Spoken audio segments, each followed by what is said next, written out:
વિગતવાર સમાચાર પર સુરત શહેરમાં ઈસિતા પાર્ક સોસાયટીમાં વહીવટીતંત્ર દ્વારા ગેરકાયદેસર રીતે અને સ્થાનિકોની મંજૂરી વિના સ્માર્ટ વીજ મીટર બદલાવવાનું દબાણ કરવામાં આવ્યું હતું। રહીશોએ વિરોધ કરતા અધિકારીઓએ પોલીસ કાફલો બોલાવીને સ્થાનિકોને ધમકાવવાનો પ્રયાસ કર્યો હતો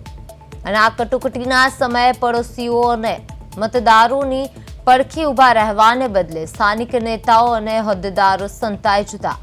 લોકમુખે તેમના માટે નમાલા નેતા જેવા આકરા શબ્દો સાથે ભારે રોષ જોવા મળ્યો હતો। જો કે નેતાઓની ગેરહાજરી વચ્ચે પણ સોસાયટીની મહિલાઓએ મોરચો સંભાળ્યો હતો। વીજ કંપનીના અધિકારીઓ અને પોલીસની ધમકીઓ સામે મહિલાઓએ એક થઈને એવો પ્રચંડ હુંકાર કર્યો કે આખરે તંત્રને નમતું જોખવું પડ્યું હતું અને જ્યારે મહિલાઓની એકતા અને ઉગ્ર વિરોધના કારણે સ્માર્ટ મીટર લગાવવામાં આવેલી આખી ટીમને કામગીરી અધૂરી મૂકીને પરત ભાગવું પડ્યું હતું। હવે આ ઘટના બાદ સમગ્ર વિસ્તારમાં સ્માર્ટ મીટરના વિરોધ સાથે સ્થાનિક રાજકારણમાં પણ ગરમાવો આવી ગયો છે।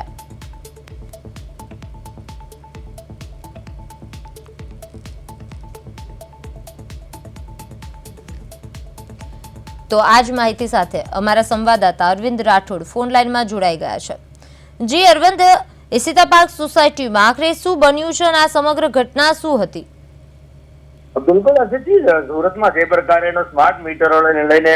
અગાઉ પણ અનેકવાર વિવાદ થઈ ચૂક્યો છે અને ખાસ કરીને સોસાયટીના રહીશો છે તે મંજૂરી માંગતા હોય છે અથવા તો નથી નાખવાના સ્માર્ટ મીટર, તેમ છતાં પણ જે રીતનું આ સ્માર્ટ મીટરને લઈને જે દબાણ કરવામાં આવી રહ્યું છે,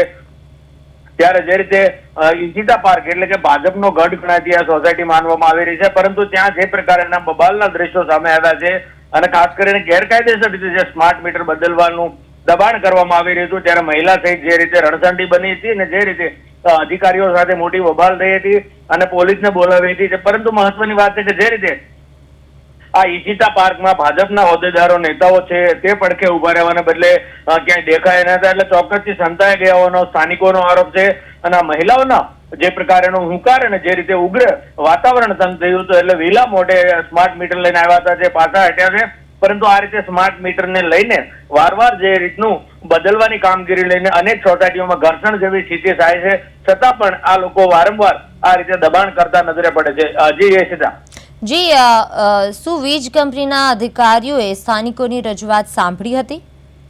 ચોક્કસથી જે પ્રકારેનો આખો મામલો છે હોબાળો થયો અને ત્યારબાદ જે રીતે પોલીસ બોલાવી પડે, એટલે ચોક્કસથી મામલો ખૂબ ઉગ્ર બન્યો હતો, મહિલાઓ રણસંડી બની હતી। ત્યારે સ્વાભાવિક છે કે જે રીતે અધિકારીઓને રીતના તતડાવ્યા કે અમારી માલિકીની જગ્યામાં તમે અમારી મંજૂરી વગર કે અમારે સ્માર્ટ મીટર નથી જતો તો શા માટે ગેરકાયદેસર સ્માર્ટ મીટર ફિટ કરો છો, અને ત્યારબાદ પોલીસ આવીને પોલીસ અને જે રીતે ઘર્ષણની સ્થિતિ શાંત પાડી હતી અને વિલા મોઢે અધિકારીઓએ જે છે તે પાછું જવાની નોબત આવી હતી। જી, આ સમગ્ર ઘટના છે સ્થાનિક રાજકારણ પર આનો પ્રભાવ પડી શકે છે? ચોક્કસથી જે પ્રકારે હાલ ઈસિતા પાર્કમાં જે રીતે વાતાવરણ છે, પરંતુ છેલ્લી ઘડીએ ચૂંટણીઓમાં મોટા ભાગે જાય તો નેતાઓ છે તે ઘીના ઠામમાં ઘી પાડી દેતા હોય છે, જે નારાજગી હોય છે તેને મનાવી લેતા હોય છે, પરંતુ આ વખતે અલગ અલગ જગ્યાએ જે રીતે વિરોધ ઉઠી રહ્યો છે, ત્યારે જોવું રહ્યું કે આના ઉપર જે કઈ રીતની અસર છે તે આગામી દિવસોમાં જોવા પડે છે, પરંતુ હાલ તો ચોક્કસ લોકોમાં બારોબાર રોષ છે અને આ જે રીતની કામગીરી છે તેને લઈને પ્રશ્ન ચોક્કસ ઉઠી રહ્યા છે। જી અરવિંદ, સમગ્ર માહિતી બદલ આપનો આભાર।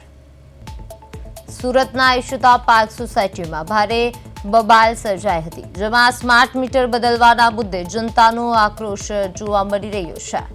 મુશ્કેલીના સમયે સ્થાનિક નેતાઓ સંતાઈ ગયા છે અને મહિલાઓના પ્રચંડ વિરોધથી તંત્ર પાછું હટ્યું છે।